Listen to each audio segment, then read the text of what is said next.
kalbina mums puikiai žinomą asmenį, žmogų, gerbiamą Aurelijų Verygą. Sveiki. Sveiki. Labai toks paprastas, intriguojantis klausimas. Jūs daugiau politikas ar gydytojas? O čia tikrai intriguojantis klausimas. Aš gal pasakysiu taip, gydytojas tai yra, manau, kad mano gyvenimo pašaukimas. Aš kiek save sąmoningai atsimenu, aš visada norėjau tapti gydytoju. Čia buvo mano gyvenimo svajonė, aš ją įgyvendinau. Tikrai sudėtinga yra studijuoti ir sunku jos pasiekti, bet man teko tą svajonę pasimėgauti, o politika į mano gyvenimą atėjo, kaip ir kai kurie kiti dalykai, matyt dėl to, kad turėjo ateiti. Tiesiog atėjo kažkoks laikas, atsirado žmogus, kuris pakvietė, atsirado, kas įtikino, kad aš pasakysiu, dėl ko aš ją nuėjau, nes turėjau pažadą, kad galėsiu daryti tą, ką dėstau studentam. Tai čia buvo toks argumentas, prieš kurį aš neradau, kaip pasipriešinti, nes aš daug kartų buvau pasakęs, kad aš neįsiu į politiką. Tai čia kaip dabar, kaip pažiūrėsiu, bet to kaip gydytojas aš esu psichiatras, tai tam tikrą prasme aš vis tiek praktikuoju. Tokia praktinė laboratorija. Taip. Sakykite, prašau, o pavyzdžiui, buvo toks momentas, kaip prisiminkit pradžią politiko. Ir žinot, kai tokiam multiplikacinėme filmuke sako, ir velnias nešia mane į tą galerą. Ar buvo kada nors tokia mintis? Buvo labai daug kartų. Ir dabar man dažnai tenka pačiam savo atsakinėti klausimą, ką aš toj politikoje veikiu, ar aš esu savo vietoje, ar man joje reikia apskritai būti, gal yra geresnių už mane, kurie gali padaryti kažką, gal tikrai man reiktų grįžti savo profesiją, jau labiau, kad tokių pagundų grįžti atgal į gydytojo darbą, tikrai jų yra. Bet čia labai žmogiška turbūt, kad ir kur mes beatsidurtume, mane kažkokį pasirinkimą padarė, tai visą laiką tu savo gali klausimą užsiduoti. O kaip būtų buvę, jeigu aš būčiau padaręs kažkaip kitaip, bet aš tikrai nesigailiu, aš neturiu tokios nuostatos, kad padarius kažką, pasirinkus kelią, kad ten paskui blaškytis, sakyti, kad čia kažkas ne taip. Ten, kur aš atsiduriu, aš stengiuosi daryti viską taip gerai, kaip aš moku, kaip man išeina. Ir kiek jau man išeina, tiek. O kas sunkiausia buvo pradžioje? Su kuo, susidūrėt, ko visiškai nesitikėjot? Kas netikėta? Aš tam tikrą prasme tikėjaus, kad bus blogai, nes tas pažadas, kurį aš buvau gavęs, kad aš galėsiu daryti tą, ką studentam dėstau, tai aš dėsčiau priklausomybių kontrolę ir taip toliau. Tai suprantat, apie kokius čia pinigus mes šnekam ir suprantat, kas už to stovi. Taip. Tai savaime aišku buvo, kad nebus gerai ir kad niekas čia labai už tai neglostys. Bet kad tai bus karštai, tai aš tiesą sakant, aišku, čia kaip ir visur iš pasakojimų labai sunkiai suprasti, kol tu savo kailių nepatiri. Tai tikrai būdavo sudėtingų labai momentų, bet, paskutiniai metai, kai Covidas prasidėjo, tai aš galvojau, kad iki to buvo sunku, bet ten buvo labai sunku. Nes iš tikrųjų buvo daug nežinios, nebuvo tiesiog pas ką pasiklausti, kaip reikia daryti ir reikėjo daug sprendimų priiminėti, kur paskui paaiškėdavo, kad ir klysti ir gal geriau kažkaip buvo galima padaryti, bet nieko nedaryti, tai būtų reiškia dar blogesnė situacija. Tai kai tau užgriūva tokie dalykai, už kuriuos tu esi atsakingas ir pats tu esi jų nepasirinkęs, kasgi norėtų atsidurti, tokiai situacijai. Tai tikrai būdavo visko. Ir aišku, kas man dar yra labai sunku ir ko aš labai labai pasiilgstu ir kur aš jaučiuosi labai ir savo šeimą nuskriaudęs, tai pirmiausia laiko su vaikais. Ir privatumą. Aš jo nebeturiu visai. O sakykit, vis tiek kaip elementariai, kiekvienam žmogui reikia kažkokio palaikymo, ar ne? Kas jūsų palaikytojai yra? Į ką jūs atsispiriat? Sunkių momentų. Nes, turbūt jau ir paminėjote visus sunkius momentus. Bet vis tik, žmogiškosios pusės, atlaikyti reikia viską. Tai kaip ir visi, tai pirmiausia artimi žmonės, šeima, kurie palaiko kartu būna, kitą kartą net ir kažkokio labai specialaus palaikymo nereikia, kartu tiesiog būt, ar ne, ir jaust, kad tu esi reikalingas kažkam. Kitas dalykas, tai visgi, aš nesu kažkoks vienišas vilkas į politiką atėjęs, tai už mane stovi didžiulė komanda. Praėjusioje kadencijoje tai buvo 56, jeigu gerai atsimenu, žmonės. Paskui ten nubirėjo dalis kažkokia kita kelią. Oi, visko ten būna, kaip ir visur. Visuose komandose visko būna, bet joks politikas vienas pats jis negali politikos įgyvendinti. Už to yra visa didelė komanda, kuri padeda, palaiko. Iš tikrųjų turėjau labai labai rimtą palaikymą tarp kolegų Seime, frakcijai. O toks turbūt svarbiausias dalykas, kuris padeda visus šitos dalykus išgyventi, tai kai jau būna visai atrodo prastai, tai tada tiesiog atsisėdi ir pagalvoji, kokią apskritai tu matai savo gyvenimo prasmę. Ar tu teisingai darai, ar neteisingai, ar verta yra dėl to kažką patirti ar ne. Ir tas labai padeda, jeigu tu pasimatuoji, žiūri, kad tavo kompasas kažkur nenusimušęs, tai jeigu tave bando nuo jo numušti, tas tik tai azartą tam tikrą prideda priešintis. Ir jeigu tu nusiramini, jeigu pasimeldi, jeigu pabūni su Dievu, su savim, tai ir gana yra. Ten susirankiai visus šitos dalykus, pagalvoji, kad kaip ir nesipyksta man su vidum niekas ir viskas gerai. O dabar tiesiog galvoju apie kitą klausimą, kurį viena iš mano kolegų uždavė ir sako, būtinai paklausti reikia. Ir paklausti norėjau apie tokį emocinį galbūt jausmą, kai žmogus, atrodo, dirba ir išorė nesupranta to darbo, net nežinau, net turinio, ne tikslo, bet pačio įdirbio krūvio. Ir tada tu ten kaip žmogus girdi, kad ten nesąmonę padarė, kaip reikia, vėlgi, kaip reaguoti reikia į tokius neigiamus dalykus. Tai čia, matyt, skirtingos ir situacijos būna. Tai yra tokių situacijų, kada tiesiog užtenka gal pasiklausti, ar aš tą, ką darau dėl to, kad apie mane kažką gerą pasakytų, ar visgi aš matau tame kažkokią gal didesnę prasmę. Ir gal to gero žodžio kitą kartą reikės palaukti, kol žmonės iš tiesų supras, pajus, kad yra geriau ir tada galbūt įvertins. Bet politikui gal ir kitų visokių niuansų atsiranda. Pirmiausia, tai žmonėm, kurie tikisi labai daug gerų žodžių apie save išgirsti, politiką nereiktų eiti. Nes politikai ir sugeria labai daug tokios neigiamos. Žmonės savo bėdas, problemas, čia kaip ir gydytojai labai panašiai. Žmonės dažniausiai į gydytoją juk ne iš džiaugsmo kreipiasi, ar ne? Ateina su kažkokia bėda, su skausmu, su problema. Tai politikai savotiškai yra tie žmonės, į kuriuos visuomenė suprojektuoja savo kažkokias bėdas, nesėkmes, nelaimės, jeigu kažkas nevyksta taip, kaip turėtų vykti, tai kažkas yra už tai atsakingas. Tai čia atėjus į politiką, apsisprendusi eiti, reikia susitaikyti su tuo, kad bus visko ir bus nepatenkintų, bus žmonių, kurie tikrai ir piktai pašnekės, bet taip toks yra tiesiog politiko gyvenimas, darbas ir nereiktų labai sureikšminti. Ar esate labai skaudžiai išgyvenęs kokį momentą ir sakė savo, kaip jie nesupranta? Kad ne, gal žinau. Gal nelabai. Arba, kad ir tam pačiam Seime, vis tiek yra konkurencija, opozicija, ar ne? Ir jūs tarsi sako, kaip jie nemato, kaip jie nesupranta, čia ta idėja, ta mintis. Būna, aišku. Tų pastangų matyti iki galo. Būna, ir labai dažnai būna, bet čia žmogiška yra, jeigu tu kažką stengiasi padaryti, tau nepavyksta. Tai savaime aišku, kad tau ir pikta, ir liūdna, ir visai kaip ten būna. O kaip pykstate?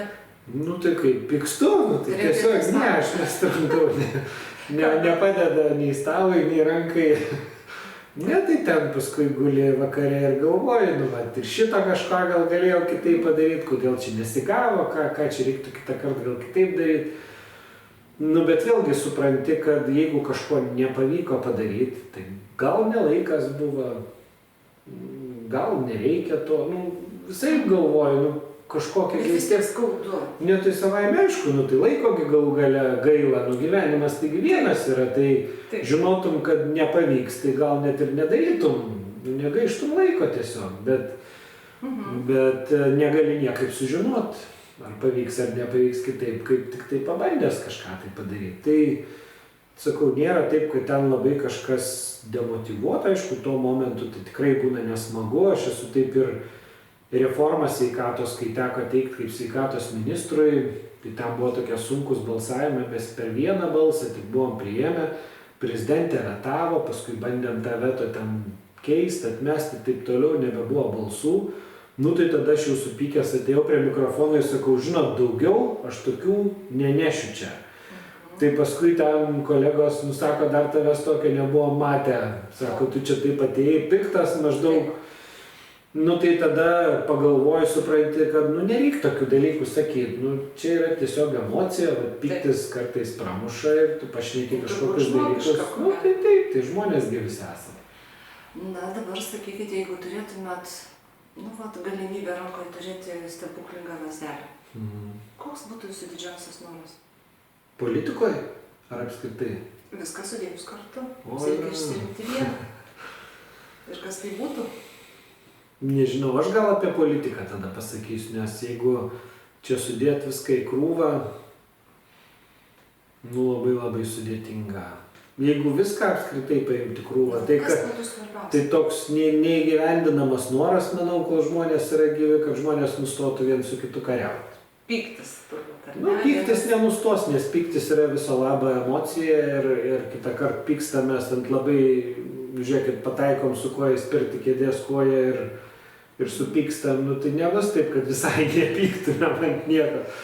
Bet kad žmonės nustotų viens kitą žudyti dėl to, kad skirtingai mato pasaulį. Tai čia toks globalus noras, o lietuviškas noras būtų, kad žmonės grįžtų prie šeimų, kur bent 3 vaikai auga.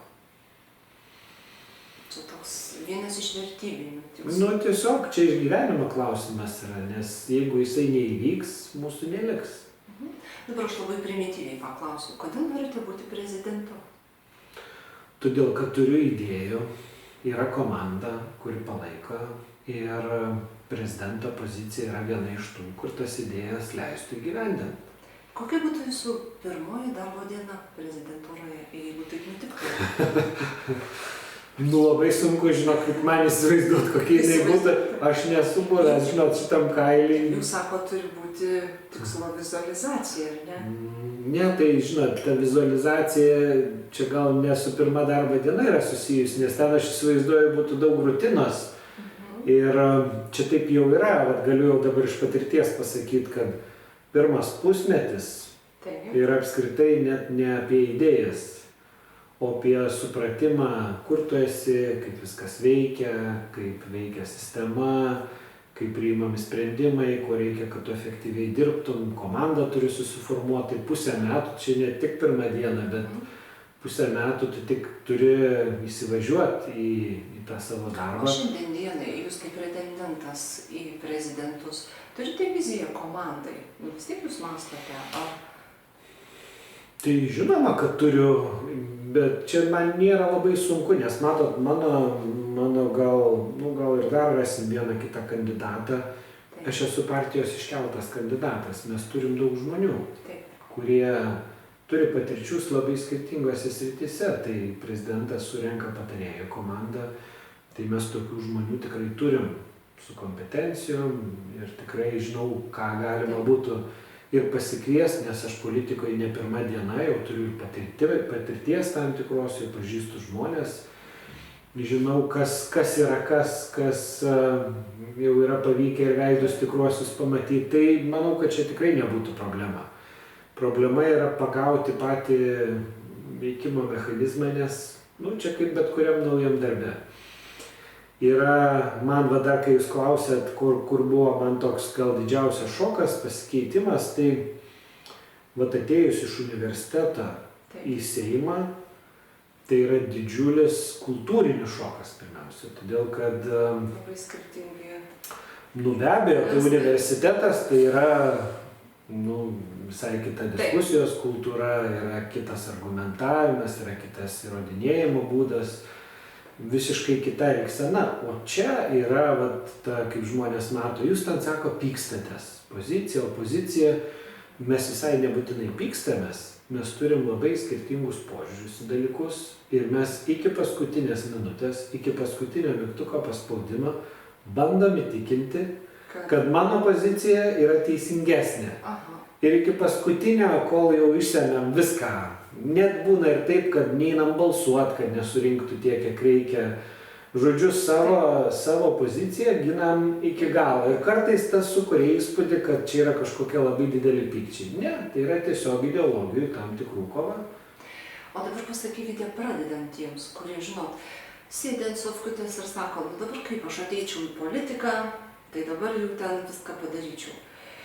Tam pradedančiajam, tam mąstančiam, tai buitiškai. Ką jūs pasakytumėt? Aš pirmiausia, tai patarčiau gyvenime susigaudyti, ko iš tikrųjų nori, prieš einant į politiką. Atsiprašau, tada dar ką nors ir nuveikti, padirbėti kokį nors darbą, iki politikos įgyti tam tikros patirties, nes politika pati savaime yra tuščias reikalas. Žmonės, kurie susirenka į Seimą, jie net ir ten išsidalina į komitetus švietimo, sveikatos, teisės, gynybos ir taip toliau. Ir paprastai ten nueina pagal tai, ką jie supranta, moka, žino geriausiai, jų kompetencija, jų išmanimas yra didelė vertybė. Žmonės, kurie nueina į politiką nieko gyvenime prieš tai nedarė, yra patys baisiausi. Žinot, koks yra baisiausias žmogus politikoje, kuris nežino, kad nežino. Ir apskritai gyvenime turbūt yra patys baisiausi žmonės, kuriem atrodo, kad jiem viskas yra aišku. Jie neturi jokių klausimų, jiem nekyla abejonių, kad jie ko nors nežino, jie mano, kad kitas yra dar posakis, kuo mažiau žinai, tuo daugiau žinai. Tai prieš einant į politiką, mano yra palinkėjimas kažką gyvenime nuveikti, pasibandyti save, pasavanoriauti, įgyti profesiją, kažką toj profesijai nuveikti, turėti patirties ir tada ateiti į politiką, nes spręsti kitų žmonių gyvenimus pačiam savo, dar net nepabandžius gyventi, yra žiauriai neatsakinga. O kai girdite įvairiausius tuos pasakymus, jūs kai važiuojate į susitikimus ir taip toliau, įvairiausias replikas, ką jūs paprastai tiem žmonėm atsakote? Kad žinokit, tų replikų netaip daug būna. Žmonės, tie, kurie pikti, dažniausiai tau gyvai šito nesako. Jie ten išsilieja komentaruose už nugaros, nes pasakyti žmogui, ką nors negero, akis reikia drąsos turėti. Tai retas iš tų, kurie labai pyksta, turi drąsos. Jeigu jie būtų turėję drąsos, jie galbūt patys nuėjo ir pabandė ką nors pakeisti.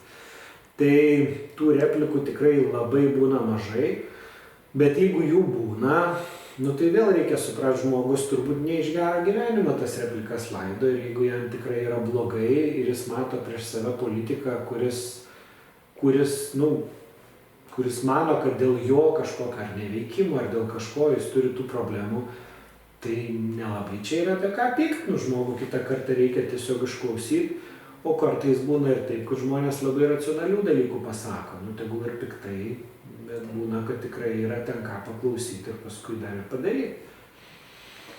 Ir jūsų palinkėjimas mūsų žiūrovams, klausytojams?